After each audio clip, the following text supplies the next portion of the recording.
I think the biggest lie we've been programmed to believe is that we are our bodies. We emotionally fall apart, and it shows us how very much we are identified with our bodies. I think when we kind of block out the cues of the body or we learn to ignore them, then two things happen. Our body gets louder because it's like, oh, you're not listening to me. Or it stops talking and it starts almost like going in on itself. And I think that's why we have so much autoimmune disorders in women.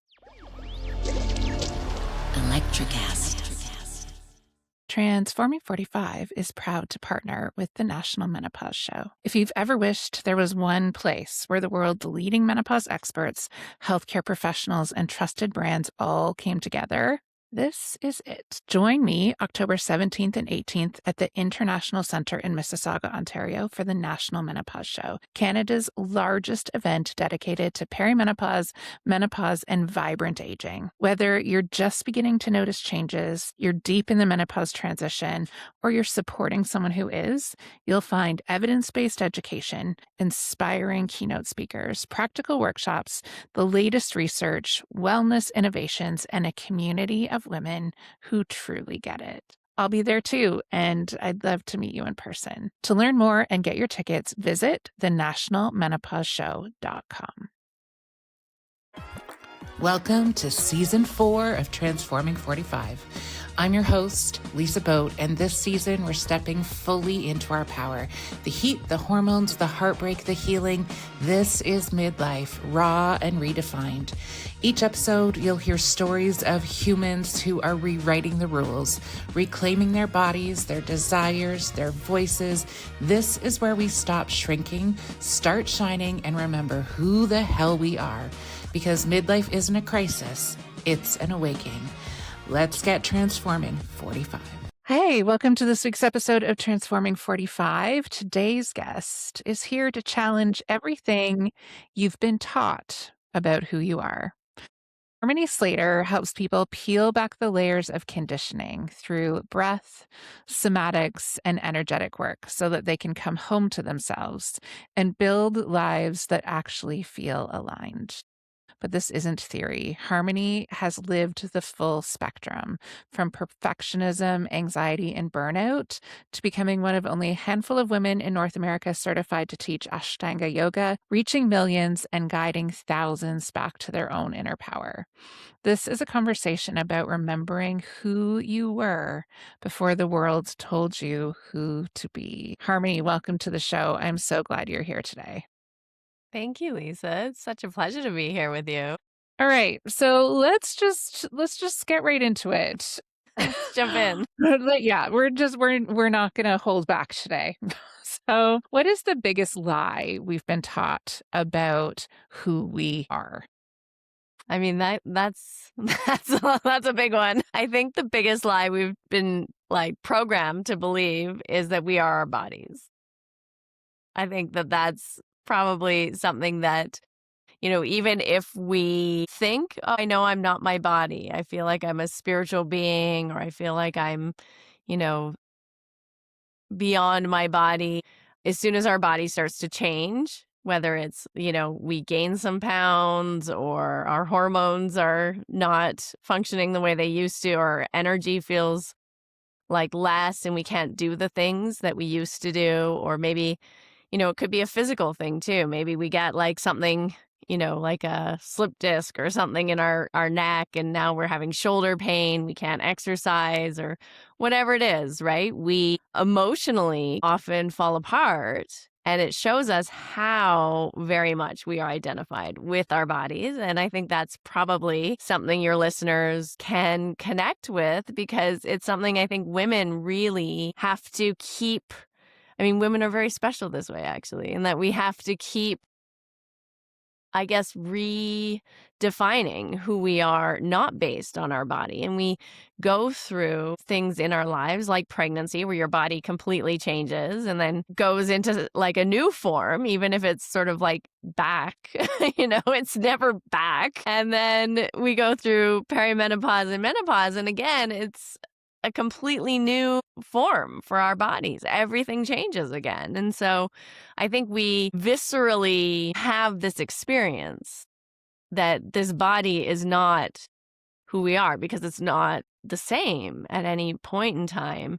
And yet we're very much attached and identified to it. Yeah. And one of the things I was thinking about when you said that we are not our bodies, I was like, so many of us are so disconnected to our bodies. I wonder if we push it even a little bit further to going, think we are so identified with our brain Hmm. specifically, right? That we're living in this thinking, evaluating space all the time. Because when you're talking about, when we think about our bodies and waking and hormonal change, it's always through a lens of criticalness and judgment for the Yeah, most part. it's And I will true. be fully transparent that I'm doing it to myself right now on a daily basis.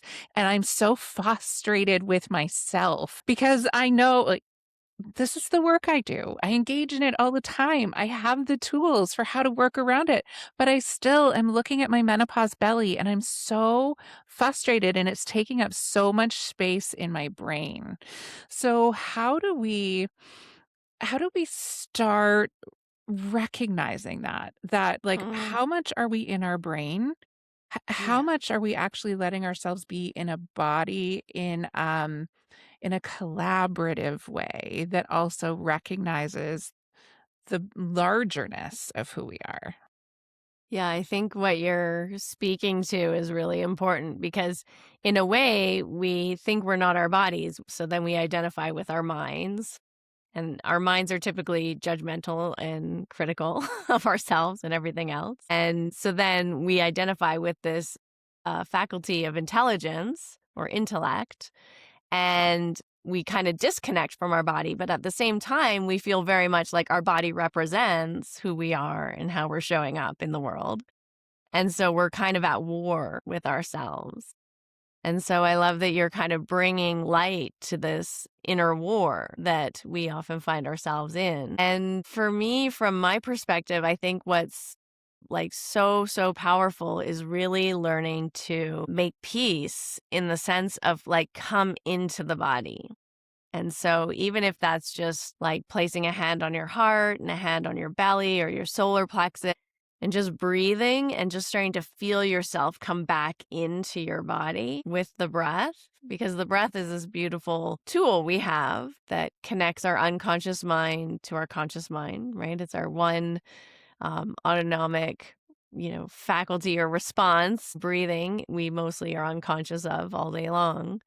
And yet we can immediately bring it into our conscious awareness and bring it under our control when we think of it. And so it really connects these two parts of our brain, our forebrain and our reptilian brain, the one that's taking care of us without us having to think about it. And so we can use that to help us drop back into the body and come into the body and start to listen to the body, because the body actually has its own language and it stores so many things for us. And I think when we start to understand that our body's actually always trying to help us, to heal us, I mean, it's rejuvenating our liver, our lungs, it's fighting, viruses and bacteria, killing cancer on the daily. Like it's doing everything to support us, to try and keep us in our full health and wholeness. Yeah, And yet we're like, you know, being so mean to it all the time. I know. Our bodies really are miraculous, right? When you think about everything that they do for us on a daily basis, some of those things that you mentioned, they're things that we just don't think about. And I also was connecting back to when you were talking about, women in particular live in bodies that are in constant state of change. When you were talking about pregnancy, I was like, yeah, I remember the day where I was laying on my side and suddenly my hip bone didn't face forward anymore. It faced out on a 45-degree angle. Yeah. Like, that is the craziest and the coolest thing ever. Yeah. So, of course, it's not going to go back in the same way.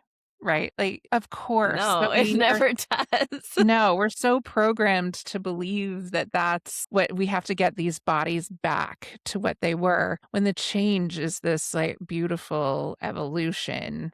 And it is the change that is so powerful. And I just finished writing an article for a provincial magazine about menopause in the workplace. And one of the themes that I was working on in that piece was about we're expected to live in spaces that were created for bodies that don't change. Yeah, exactly. So, yeah, like, let's be straight up about it for the male body, right? Most spaces have Yeah, been designed for the male body. So, it's no wonder that we have this war playing out of trying to fit into with a body that changes and evolves constantly, even on a monthly rhythm, right? yeah, Even if we're not going through the massive transformations of puberty or pregnancy or menopause or perimenopause, the monthly rhythm our body changes. So how can we sort of hold that space for helping women move through the war of constantly being reminded of being in a body that changes in a space that wasn't meant for that? yeah. I mean, there's another layer to what you're saying too, which is our society and our culture typically sort of praise and platform youth and beauty, especially for women, right? And Uh, so, on top of sort of feeling like we have to constantly adapt and change to our bodies and how frustrating that can be at times, there's also a sense of like we're only valued when we look a certain way or we're a certain age. And that's sort of sitting in our unconscious mind as well. Absolutely.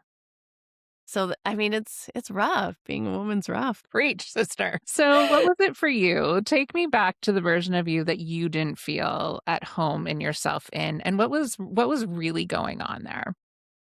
I felt like it's been my life struggle. I did not grow up in a body positive place. I really struggled a lot. I was a ballerina. And so, of course, like you're never skinny enough, you're never beautiful enough, you're never, that's Uh-huh. the pattern. So I've always felt like I was at war with my body in some way, trying to like mold it and shape it and make it like do what I wanted it to do, look how I wanted it to look. And then after years of ballet dancing and, anorexia, bulimia, all the things that go with that, then it was Ashtanga yoga, which was very, again, intense, disciplined, structured yoga practice. Not like the relaxing type of yoga, but more like the contortionistic, disciplined, like practice 2 hours a day, high intensity kind of yoga. Uh-huh. And so again, it was like really about creating this control through the mind, through the mental discipline and through practice and routine to overcome the body, to have it sort of be a servant to, what I wanted it to do. I think that really started to change, like going through pregnancy, having my son, and recognizing that it wasn't sustainable or healthy or beneficial to have that relationship with my body, which, shifted, I think, a lot the ways that I was approaching exercise, practice, being with myself. But, those that lasts for a little while and then, you kinda get Yeah. back into it. It takes more to, like, reset that pattern than just going through pregnancy, there's always this feeling of, like, needing to get back into something. Yeah. I'm really glad you brought that up. There's going to be ebb and flow in everything. And Yeah. we set goals for ourselves around how many times I want to work out a week or what does the intensity want to be or all of those things. And again, I can say this is something I'm working through myself right now because I was a person who worked out every single day for many years. And I have gotten to a place in my body where I now know that that is detrimental. Yeah. that overtraining is not doing me any favors. And because we are so, especially those of us who are Gen X women who grew up with very specific ideas about how to work out and how to eat, Mhm. the guilt and the shame that comes along with these realizations of I still feel like I am only being successful if I am working out every day and punishing my body. Yeah. But I know that that is not true, that I need to move into a space of nourishing my body. But that shift is really hard to make. How did that work for you in your thoughts around Ashtanga yoga specifically?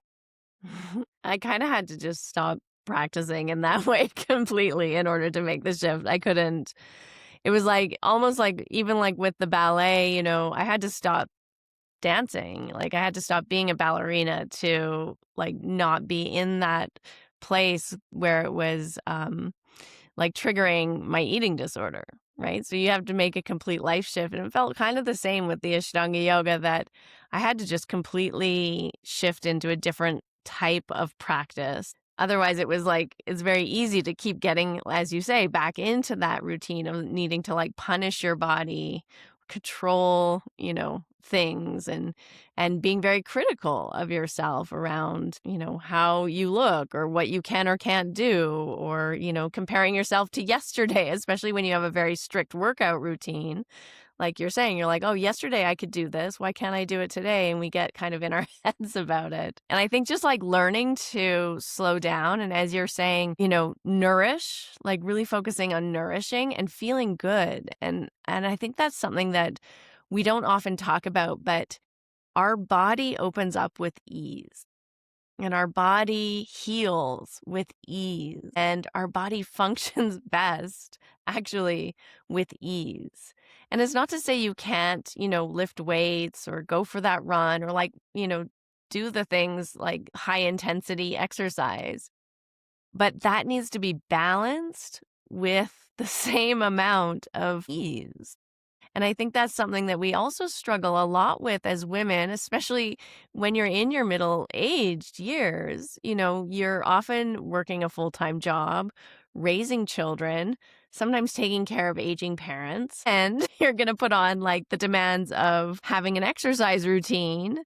Where's the ease?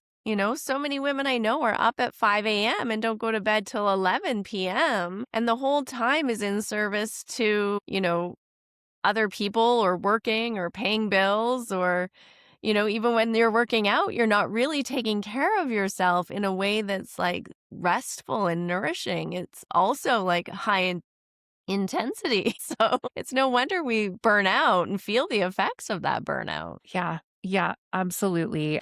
Again, I can speak for myself in that I lived Yeah. that for quite some time, like getting up at 5 a.m., working out. And what came to be the space for me where I realized I can't keep doing this is that by 8:30 a.m., I was exhausted. Oh my gosh. Yeah. You're like, I need a nap. Yes, like I had used all my energy for the day by Yeah. 8:30 a.m., and I still had the entire freaking day ahead of Yeah. me. And Yeah. the amount of and it's only been after many years of a nervous system calming and being able to get some space from that to really look at it, to realize the energetic and emotional toll that that Mm. was taking on a daily basis. To know that you were tapped out by 8:30 and still had a whole day. Like, I get emotional just thinking about that now and the weight of that I was wearing in that time. Yeah, I can relate to that so much. Yeah.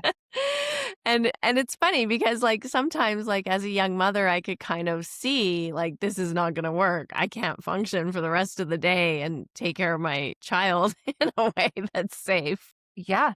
if I have no ability to regulate by 8:30 AM. No, and then to be like I had a colleague of mine who was older, and when my kiddos were young, and she said, "Eventually, you will have post-traumatic stress from this time, but it does get better." And I just broke down crying because I was like, "1, thank you for recognizing it and saying it because like is not sustainable. And you're right. Like every day is a little like it's a little addition to the trauma bank, right? And eventually we get to the point where the trauma scale tips and we just can't continue going the way we've been going.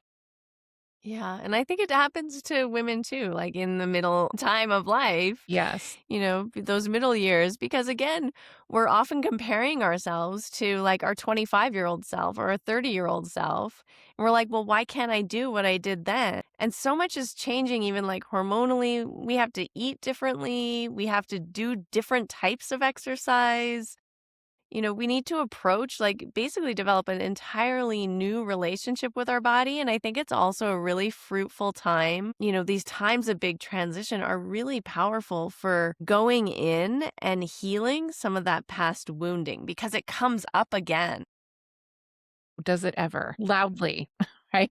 And Yeah. so sometimes it shows up as physical aspects in the body. Sometimes it shows up in ways that we are feeling and processing emotion in ways that we really haven't. And giving ourselves you're so right. We need to give ourselves the space to experience whatever it is that our body and soul and spirit are serving Mhm. us.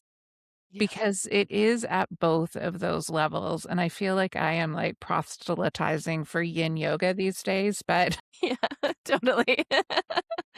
but it Like, has just prob relax.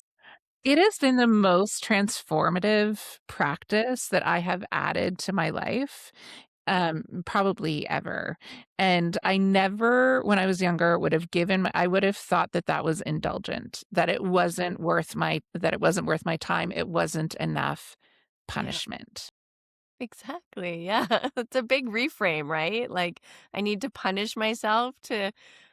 to support myself. Yes, yes, and that it serves both the body and soul, right? When we Yeah. are letting our tissues, when we're letting our fascia open and stretch and heal, it also releases the energy that has been caught in those spaces. And I'm wondering if you can speak to what that process is in the body and how you can really work with it. Yeah, sure. I mean, we store all kinds of, trauma, emotions, anything that we can't really process in real time. Our bodies do us a huge favor and really store it in our tissues in different ways, and it can be in our fascia, it can be in the bellies of the muscles, it can be in our fat cells. Like, it just helps to store all this extra energy and emotion.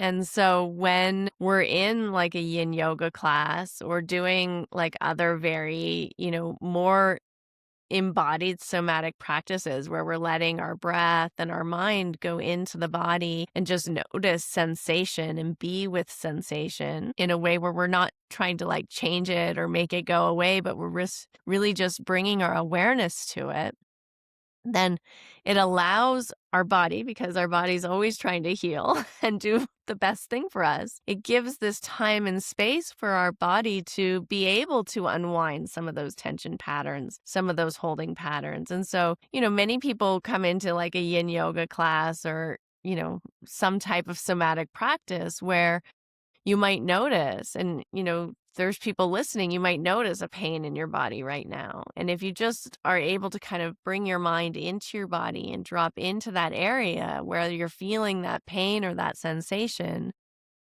and just breathe and just be with it and start to get acquainted with it, start to kind of explore, does it have a color, does it have a shape, is it moving? Is it static? Is it heavy? Is it light? And then follow it back like, well, what's one of the first times you remember feeling this sensation? Or start to notice if any memories or images or words come up into your mind. And now all of a sudden you're opening the door for the body to reveal to you what it's storing there, what that tension pattern is. And so you might have a pain in your hip, and as you go into it, you're noticing like, oh, I feel like maybe the word unsupported comes up. Or maybe you have a memory of being 10 years old and feeling like, you were all alone and your parents weren't there for you, right? And then if you're just able to kind of be with it without analyzing it, without judging it, without even trying to make sense of it, and just feeling it and notice often there's an emotion that comes up because this stored energy, and it might not be attached to a memory or a time or anything. Sometimes it's just an emotion starts to come up.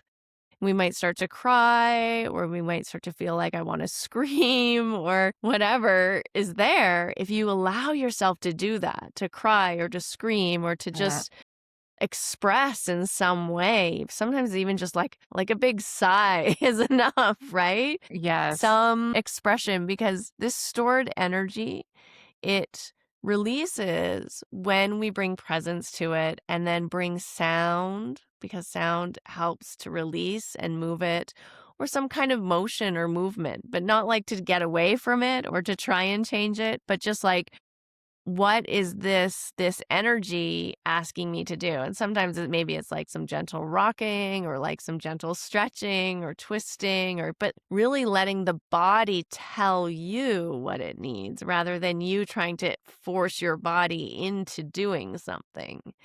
And then it moves, and then it's like released, and as you said, it frees up so much energy all of a sudden, Yeah. because it's like a little ball that's in there, and then when you open it up, all that energy is opened up for you to use now rather than being stored in the tissues.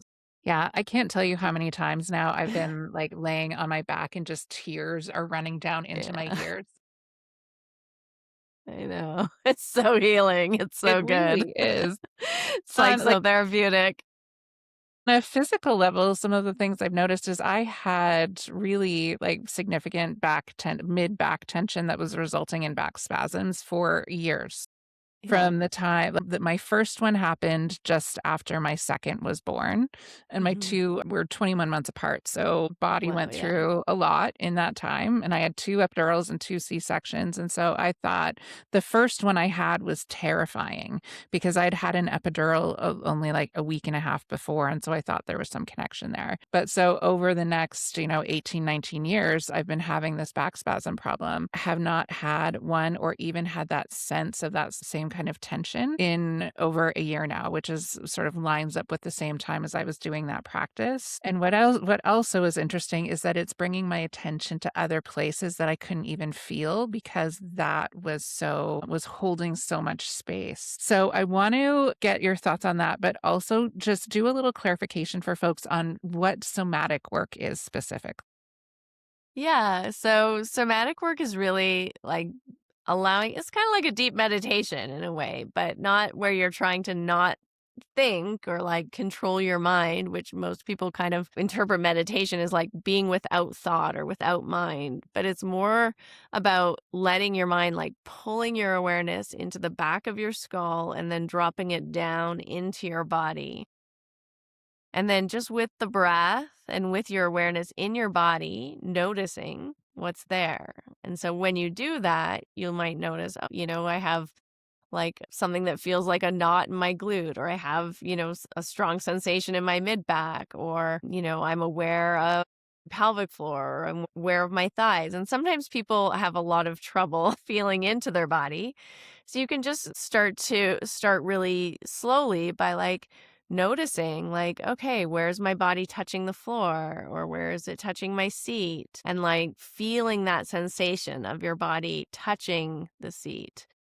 Put your hands on your heart or on your belly and just like feel the breath in the body in those places. That can help you kind of drop into the body. And what's interesting is the body's often not been a safe place for a lot of us to inhabit. And so it does take some practice, and because practice creates a sense of safety when you do it one time and nothing bad happens, right? You're more likely to be like create that pathway to keep going there. So just like placing a hand on the heart, a hand, somewhere else on your body. It could be anywhere, like anywhere that feels safe, and just noticing like where are you finding ease in your body. And I think that's the other thing is often we go to the big pain, right? Like, oh, I got this massive pain in my back or my glute. I mean, that might not be the place to start if your body already is in a safe place to be in. It's like, where do I feel a sense of ease? Maybe that's your big toe, maybe that's your like left ear, right? Like, but where are you feeling like there's ease in your body? And then just being with that ease, breathing into that ease, letting that sense of ease like overflow and grow with abundance. And you'll start to be able to feel more and more parts of your body in a way that feels safe. And that's like a good place to start. Yeah. The next thing is then like noticing like what are those sensations saying to you? What images are they bringing up? What feelings are they holding or do they evoke? And the beautiful thing with somatic work is you don't need to know why it's there. Right? Like, I don't need to know why I have like a knot in my right glute. It doesn't matter. It doesn't matter when that showed up, how long it's been there, or what it means. It's just like it's there. So then you can just get kind of present to it and start to see, like, oh, does it have a shape? Can you see it? Some people are very visual, does it have a color? Does it have a texture? And so as you kind of start to explore, you'll start to notice that it also changes often, right? And so Yeah. you don't have to make it go away. You can just be with it and presence it and just let it be there. And Yeah. just start to trust yourself, trust your body's imagery, trust your body's messages. And that might come again through like a word image. It could come through like even a sound, or some people like experience like a taste or a smell with these things too. So in any kind of way, just start to like get to know how your body is speaking to you. Yeah. It's so important. And those were really great specific techniques. And I love the idea of ease, especially in this time. So I want to be really specific. And we're living in a really challenging time for those of us whose bodies don't feel safe, which I would argue is the majority of women. Yes. And then being laid bare for us, how much violence towards women exists and is happening on a regular basis. And I think we can get into a place where we think, well, it's not happening to me. It's not happening to me right now. This shouldn't be impacting me. Maybe my story was totally different. I don't have a story like that. So I shouldn't be feeling this way. Again, going back to the, thinking. But when we think about somatic responses to things, when we have various lived experiences and realities in our bodies, when we hear something, we are going to respond to it. And we need to give ourselves the grace for that to happen. Because if we keep continuing to, and I'd like for you to expand on that, if we keep continuing to hold on to, well, not me, not right now, so that's not for me to respond to, what actually starts happening in the body when we don't let ourselves respond in defense of ourselves? Yeah, I mean, I think when we kind of block out the cues of the body or we learn to ignore them, then two things happen. Our body gets louder because it's like, oh, you're not listening to me. Or it stops talking and it starts almost like going in on itself. And I think that's why we have so much autoimmune disorders in women. Like women are more susceptible to so many of these autoimmune conditions than men. And I think it's because we're overriding our signals all the time. And I don't know about you, but my husband's great at taking a nap in the middle of the day. Yeah, mine too. He's always reading a book or lying down or just like doing things for himself. Mhm. Yeah, and it's so hard to not feel resentful, but at the same time, I know I'm doing it to myself. So that's the conversation I have to navigate with myself. Exactly, right? And so it's in a way, it's like kind of a beautiful example. I guess the question is, what are you not giving to yourself? And when did you stop believing that you deserve rest? Yeah. When That did you start thinking you needed to earn rest? Like, rest yeah. is your human birthright, by the way. Like, it's how we regenerate. I want to reiterate those 2 questions and let people just sort of sit in the energy of that for a minute because it's really powerful when we sit with, like, when did I decide I don't deserve rest? When did I decide that I had to earn rest?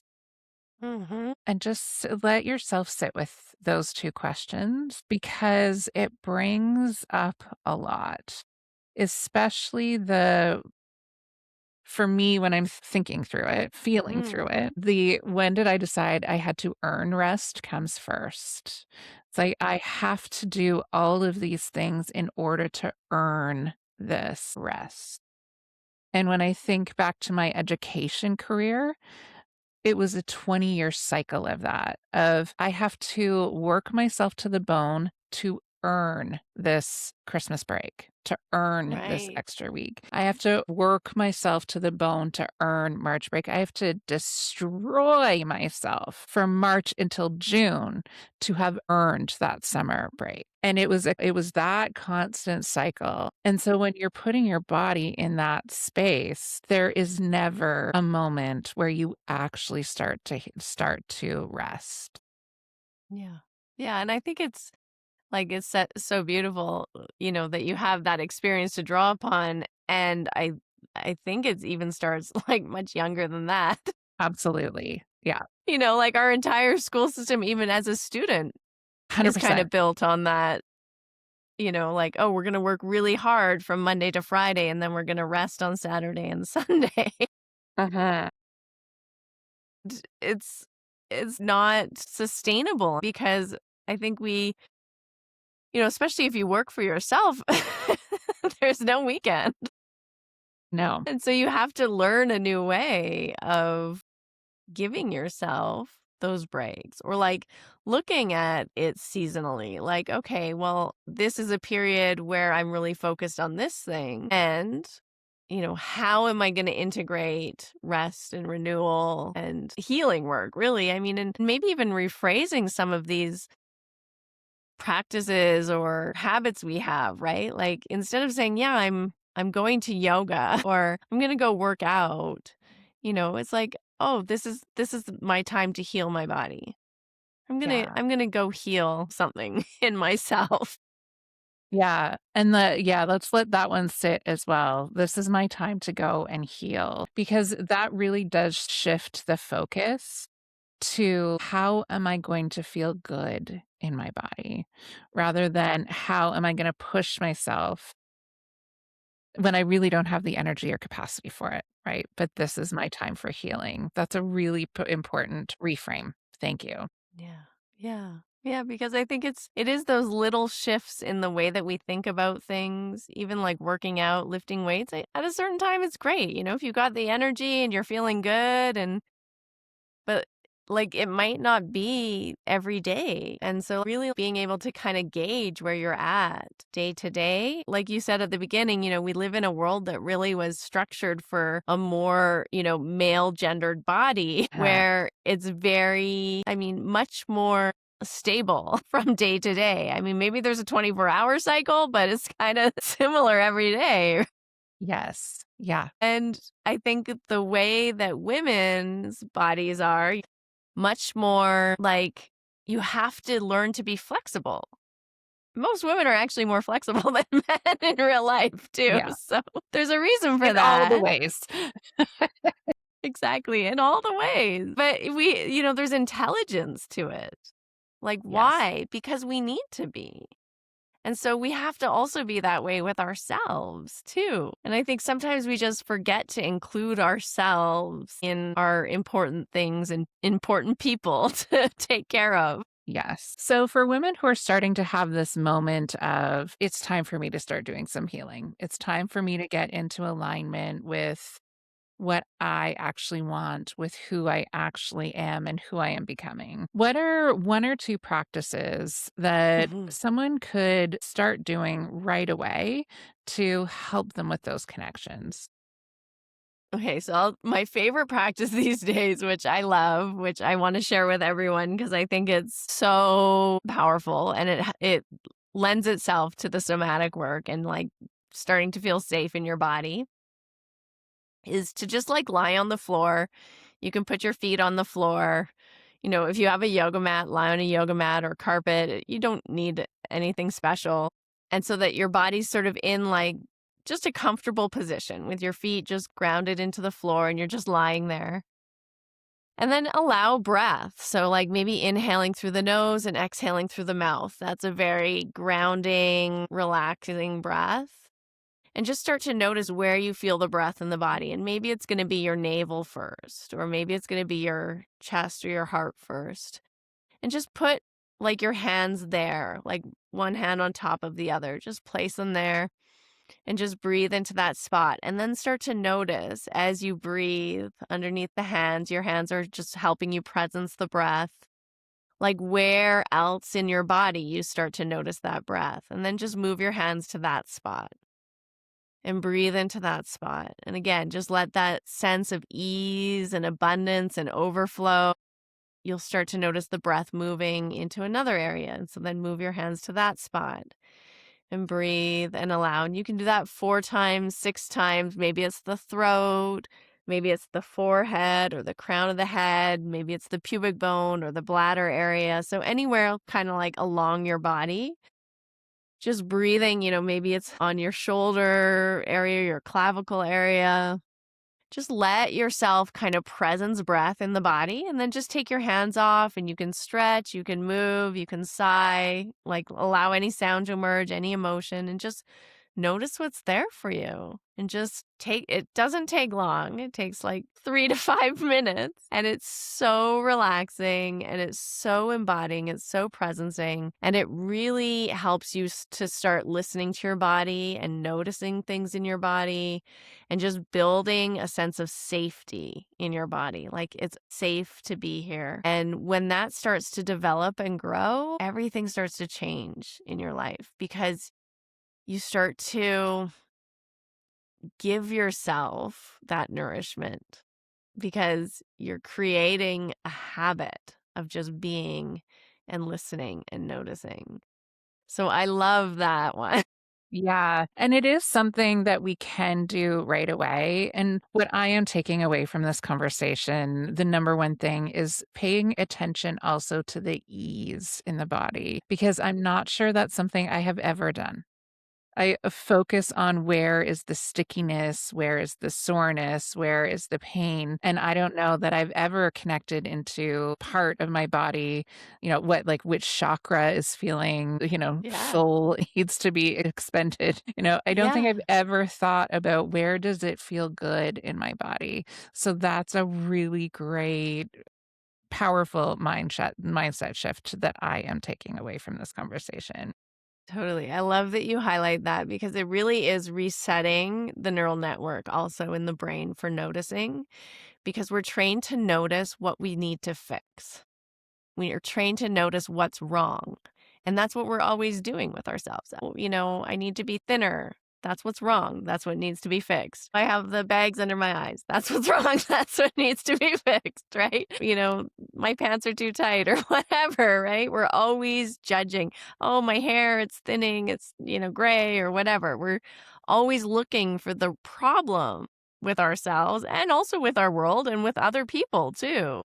And Yes. so this is like really training yourself. We're not looking for the problem. We're looking for where there's breath, which means there's energy, which means there's movement. We're looking for where there's abundance and ease. And then we're presencing the ease and the abundance. And that's where the body starts. That's where the safety comes from. Yes. It doesn't feel safe to be in a body that's being criticized all the time. Yeah. Imagine how everything would change if our default setting was looking for what's good in me and looking for what's good in others and looking for what's good in the world around us. Harmony, thank you so much. I so appreciate your time and wisdom today. Harmony's contact information will be in the show notes. So if you feel resonance here, make sure you check her out. Thank you for being with us today. Thank you so much, Lisa. It was such a pleasure.